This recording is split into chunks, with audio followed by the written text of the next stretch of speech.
Hi again, everybody. This is part two of the three-part series on the Frick League free agent signings. This one will cover the Frontier division, and Ron will just get us started on that. So let's move on to the Frontier. Relatively few players actually signed out of the Frontier. We'll leave your Pacific rumbling here to the very end. Let's talk about Boise. Boise signed Ignacio Marrero, 31-year-old catcher, to a one-year, $2.35 million contract. I was kind of interested in that. I'm interested in you guys riffing a little bit off of that one signing versus the fact that their payroll is down in the 40 million range and their budget is at 106. So I was actually expecting more out of Boise. Am I missing something? What are your thoughts? Let's see. Steven, you want to go ahead and first there? Well, on that, if they don't come out of this next free agent sim, or actually spring training one / free agent sim with Hotha Popo signed, with that kind of budget space, they're doing something wrong because Marrero's fine. He's a really good receiver, but like you're saying, if there's budget space there, you should be doing more. Yeah, because Boise was one of the two teams that left considerable money on the table before it was all said and done. So I'm intrigued by that. I never know what another guy's thinking. I don't like to try to. I shouldn't. It sounds so hypocritical because I'm always putting words in other people's mouths, or at least my thoughts of what they're doing. Because it's just hard to not do that when you're writing so many analysis pieces. And I can be rude and blunt, and I really don't mean to be a jerk, guys, but I just come across that way a lot, and I'm sorry for it. Maybe I'm just a jerk that doesn't know he's one. My thought would have been to spend more, too. To play devil's advocate, the reason to spend, if you're really going to work the game, I think one of the reasons to spend when you're bad is to not tank your revenue, right? Well, Boise still has revenue. So why make the team better? Except that you might lose it. But, I could see reasons for not doing a whole lot, but I do think that, or a whole lot to this point, I think it might be a great move to go pick up Karlamov for what year?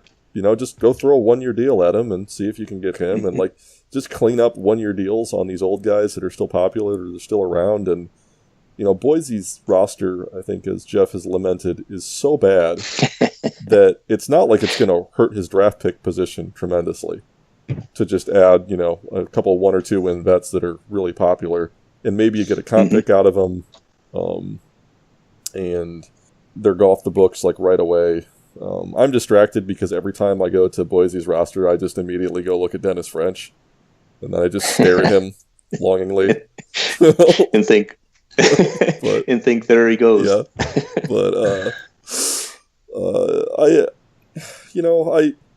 there's lots of ways to do this, and I don't know that I would have signed anybody long term if I was Boise at this point, but I think this might be a nice time to strike in free agency and just kind of clean up some of this stuff at the end. Yeah, could well Yeah, be. I mean, I thought there were enough young guys in free agency this season that, and kind of what I said about, I don't remember who it was in the Johnson League, but, even if you're not thinking, okay, 2039 is the year that my team comes through, or I'm sorry, 2038, there's no harm in signing, if you like a guy and he's, still in his 20s, sign him for 6 years, and he's going to be part of your next good team. So now I'm sure Jeff has a plan with the team. He seems to be a good GM. So I'm not gonna, say he's doing anything wrong here. But you got a superstar like French. You got a few other guys that are good, and you've got a half, almost a half of a decent rotation. I don't know. I think that with the budget space, there's probably more that could have been done, to make the team relevant sooner. But, like I said, I'm sure he's got a plan, and that's fine. But as we established again Yeah, that's fair in enough. the JL podcast, the most important thing he can do is find some way to trade for Maxime Manceau from Phoenix. So he can pitch with Maxence Mace and Maxim Megan. Yes. We're Well, there going you to go. have to write that into the Constitution Right. that Boise has to do that. There you go. It's pardon me. It's all a PR thing. That works. Right. The other question I do have about the Marrero signing, I think the price is absolutely great for Marrero. I actually really like Marrero. I think he provided a lot of value for Brooklyn last year, although he doesn't look like somebody that's going to hit well enough, but the bar is low for catchers, and he's good defensively. But he has Jose Rivera and Claudio Perez on the roster, so I don't know entirely that I get it. Because there you go. I feel like Claudio Perez is your starter, or those guys could split time, and And if I remember right, Jeff is a fairly active trader when he wants to be. Also, True, so if he I'm might just remembering be- his methodology right, so he may be just picking up pieces and that could be it too. Yeah, going to do some other things too. So I don't mean to cast aspersions on Jeff. I know he's a well-established, out of the park general manager, both in this league and in some others. So I'm sure he knows. I'm sure he has some thoughts in mind. It just kind of surprised me when I started looking at the resources that were available. You know what though? He just posted GM availability that he's been getting killed recently. Well, that could So be he's too. been really busy with work. So that might be a big part I of it. completely feel his pain in that sense. Probably should have let off with that. I completely forgot about it, but yeah. Oh, well, that's okay. It works out. Let's move on to Calgary, who has a couple of signings. 4-year, $46 million deal before it's all said and done for Vodak Timofey Batitsky. Is that I'm pronouncing him right? I don't know. It doesn't matter to me. He's Vodak. 30-year-old closer, and Harlan Moore, 31-year-old shortstop, for another 3-year deal, total of $14 million across the three, with some bonuses and things like that in there too. So I think, Stephen, we started with you last time, so we'll move to Ted to start with Calgary. What are your thoughts on how Kevin has approached things? I think he addressed his needs, their free agency and trades. I thought he needed to replace Jason Morris, and he might have upgraded from him. Bakitsky's a little, he's old enough that any pitcher at that age can go, but that's the going rate for a good closer. Maybe, and I think it's fine. I think it's a fine contract. The Harlan Moore one, I'm a little unsure about. Now, Dixon, as we mentioned, we keep saying this guy's a good GM, and that's because we have so many good GMs. So half the time when I don't see what they're doing with a player, it's because they're doing something creative, and a lot of them are great ideas. But I don't know exactly where Harlan Moore is going to get his innings, because they've got Jose Rios, who's a very good young player at second, and Nakanashi, who's a very good young player at third. And they already have a player similar to Harlan Moore in Tony Gustafson, in that there's a lot of glove and not a lot of bat. And while Moore or Gustafson would be valuable as kind of a flex player that you just plug in here and there all over the place, and Gustafson's priced about that range, I don't know that you need to pay $4.5 million a year for another one. So, and he's got Steven? Winston Abernathy on the roster. I don't know. But it's not a bad deal. It's not a bad price for Moore. It just confuses me a little bit. Sorry, Steven. Yeah, that's a good point. Moore and Gustafson are shockingly similar players. It's I'm not sure, but Moore is a good player. He can play defense and hit just enough to be valuable. So,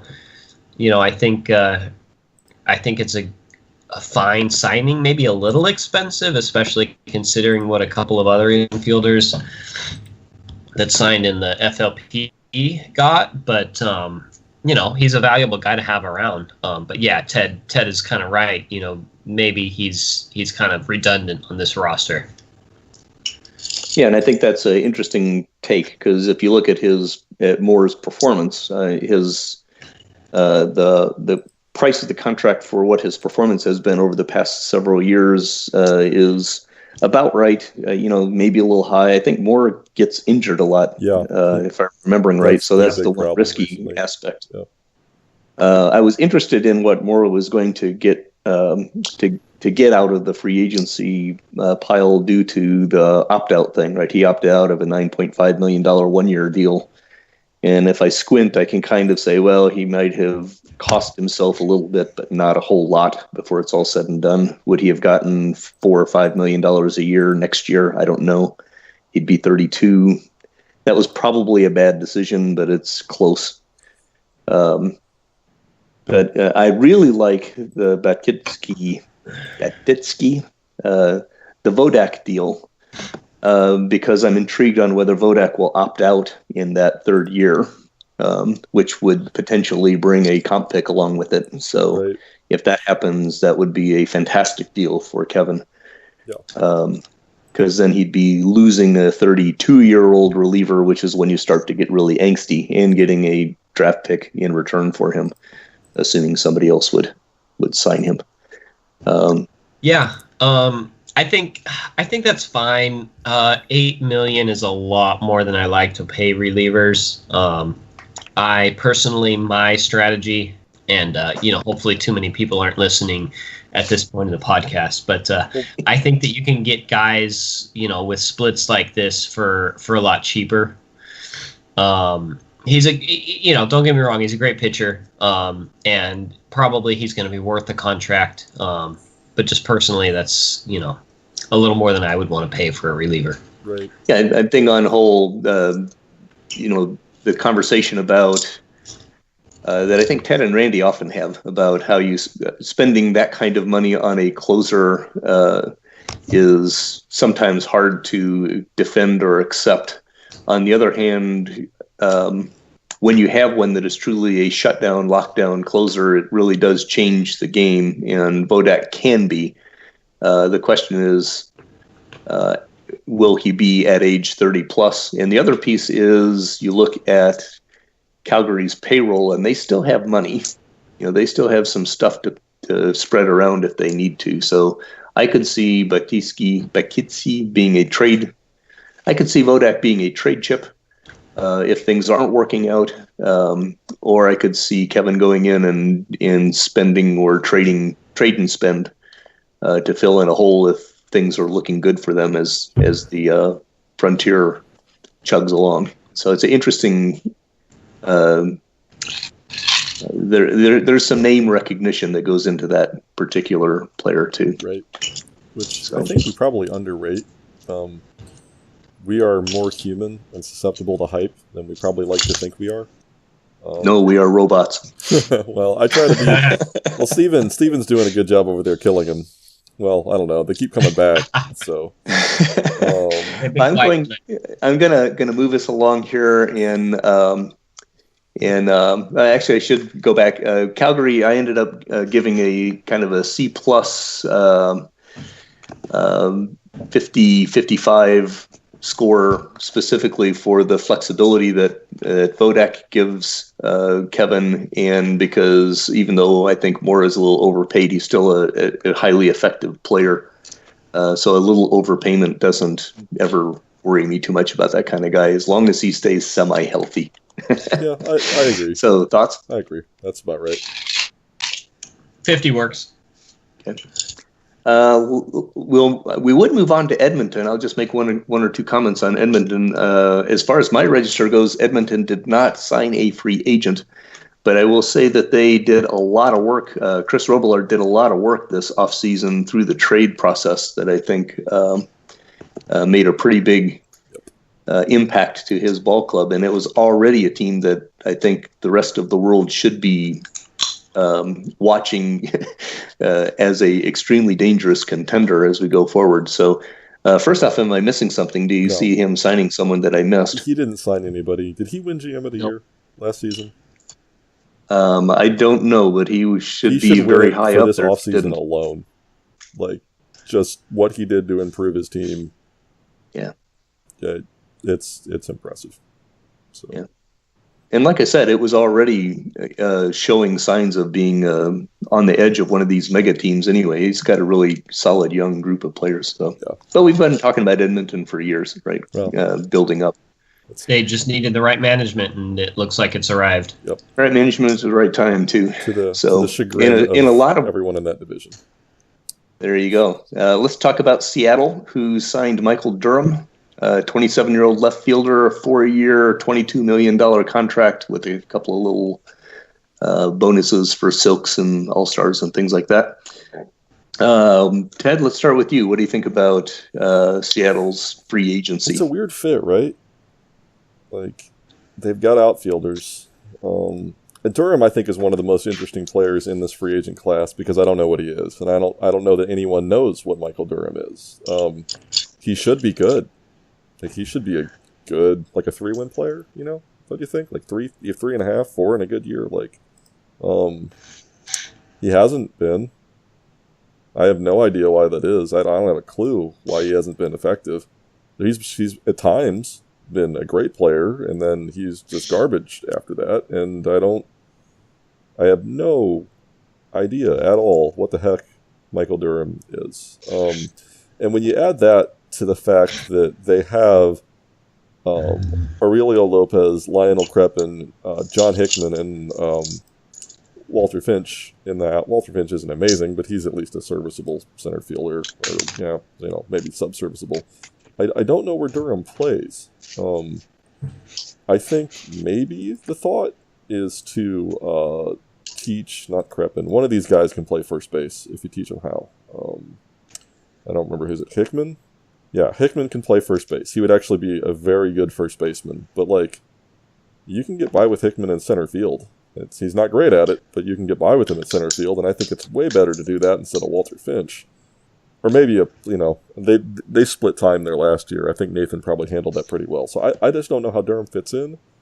And I think if Michael Durham turns out to be I'm talking a lot, sorry. Turns out to be a decent player, that's a great value on a contract. I don't know that was like the team to take that risk. Or to it's not like a big risk, but to like try to figure it out. I don't know. It's weird. It's just odd. But I think anything with Durham was going to be odd.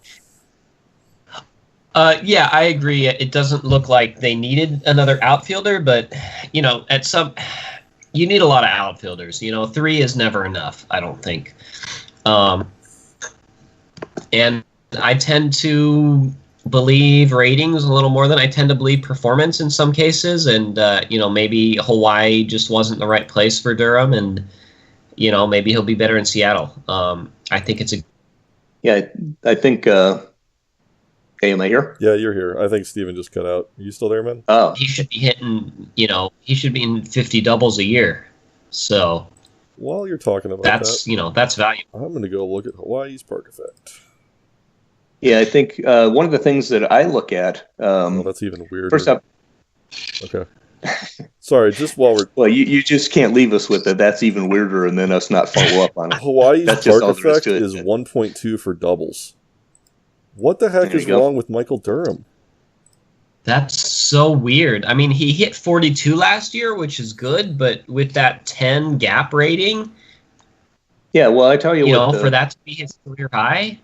Yeah, I think I know what the fundamental issue is here, and I'm guessing that Nathan is going to get a lot more out of Michael Durham than you're going to necessarily see in Hawaii. The problem is Michael Durham cannot hit left-handed pitching. He just flat out cannot. Or it's a huge drop-off, right? That 10 gap rating against right-handed pitchers is only a 7 against left.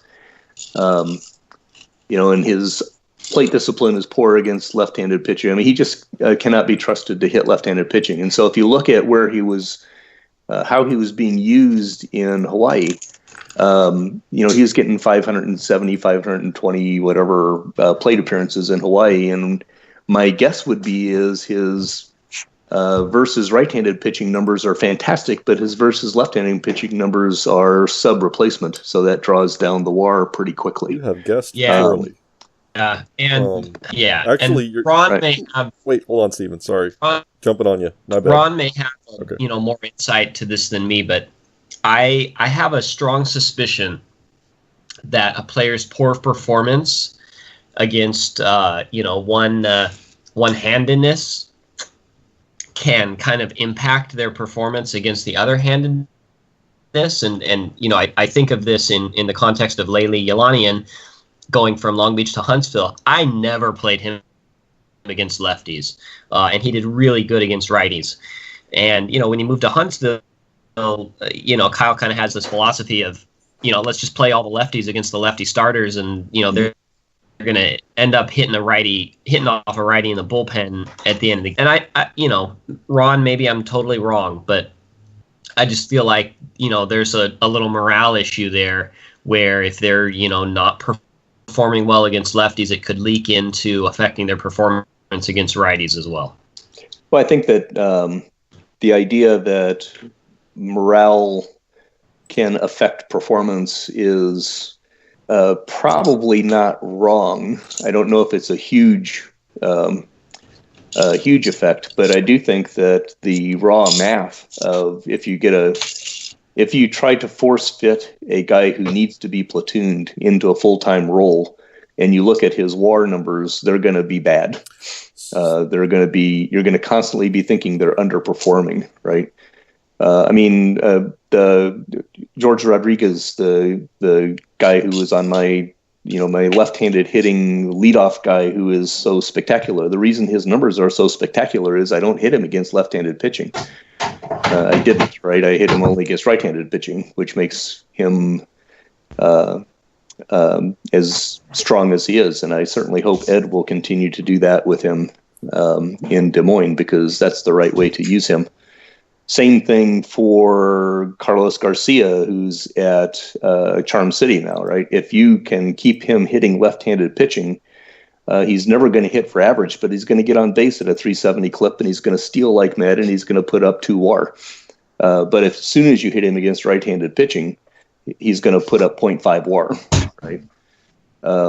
That's just the math of the situation when you pull somebody off of a platoon. So anyway, this is a really long conversation about Michael Durham. Well, I think he's an interesting player, though. I think it's good but he's a deeply interesting player in that sense. And one of the reasons he's deeply interesting is that he's one of these platoon players who you look at his overall ratings and they all look green and blue, and you go, wow, that guy should be really good, right? And he should be really good, but you're going to have to use him in ways that work better, right, before it's all said and done. Interesting. He hit... Can I grab... Well, go ahead. I just had... Yeah, go ahead. He hit 31 doubles in 364 at-bats last year.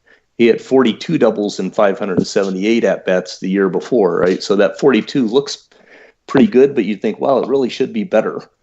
Well, the reason it should be better is because it should be more like 54, right? If you look at those ratios, given that 10 or 9 gap power. But the problem is he doesn't have a 9 gap power. Yeah, you're right. Against a lot of the pitchers that he's hitting against. So his weighted runs created plus against right-handed pitching for his career is only 98. But against left, it's 68. So he just shouldn't place left-handed pitchers at all. But amazingly, right, he has had the most incredible BABIP fluctuations. Year to year. He, in 2032, I'm just going to look against right-handed pitching only because that's where he gets his money. In 2032, in 381 plate appearances, it was 85. 2033, looks like he was hurt 2033 and 34, just wasn't playing much. But 346 and 368. 2034, 2036, 257, 272. Last year, 346. I mean, that's just... bizarre. That's wonky. Yeah. So it's wonky. Do you think he's not a great is this it? He's a 1 base runner. What happens if you have a gap power machine that's a 1 base runner? I wonder if that impacts the doubles. Yeah, I don't know. That's a good question. You would think that it would impact it a little bit, but still his overall double numbers are not horrible when you take into account splits. Is he trying to stretch all of his singles into doubles, though? Like, what makes a guy decide to go for second base? That's an interesting question. Is he is Steven, is he Vroom Vroom guy from Effectively Wild? One of my favorite reader. I don't know if you listen to that. He might be Vroom Vroom guy. That's my favorite. There you go. Reader hypothetical ever. That's great. Michael Vroom Vroom Durham. Yeah. I'll pay the participation points for that nickname. There you go. Anyway, poor Nathan is having his entire free agent class boiled down into a conversation about platoon effects, gap ratings, and and park effects, and all sorts of good stuff like that. But that's actually a very interesting question. There you go. But at the end of the day, I think that Durham signing for Seattle actually kind of works in my mind, because you look at when I look at them, I say Durham is going to platoon with, he's got a bunch of right-handed outfielders, and he's got one of the left-handed outfielder. My guess he's going to actually create a platoon system that's going to take advantage of the strengths of his outfield. And my feeling is Seattle is in a transition period right now, before it's all said and done, with trying to figure out what the world is going to be like without Escobar and Rodriguez on the offensive side, and dealing with his pitchers, which he always has pitchers. They always have pitchers. I'm jealous. That's still weird to say, because they never had pitchers. Like, my first 10 years in this league, the story was like, Seattle has an amazing offense and no pitchers, and now he's a pitcher factory. Well, there you go. And Well, I only live in the time period that I live in, so I'm just jealous. Yeah. We can talk about Vancouver too, but Vancouver hasn't signed anybody and really didn't have much money to spend. They had a little. I don't think I think they just now got to $97 million. I'm pretty sure they only had $87 million before January 1st. Okay. So in that case, you take off the personnel that you have to pay out of the budget, and essentially they had 6 cents. Yeah, right. Yeah. They got exactly what 6 cents will. Taylor has got some interesting game plan to do here to get his team in the right spot. They have some good young players, but they don't have much else to work with. So no, but I think they're starting to see the light at the end of the tunnel. Like, they had a bunch of dead money, just dead money in terms of ineffective players and Bertram Hahn, and within 2 years it's gone. It's all off the books. So there you go. That'll be nice going forward for them. So we'll give a delaying action here on Vancouver, and we'll talk about them next year. Great. All right, and that'll wrap it up, the Frontier Division. Ron, Steven, and I will be back for part 3 of this to talk about my division. Also Steven's, but mostly my division, the Pacific. Thanks for listening.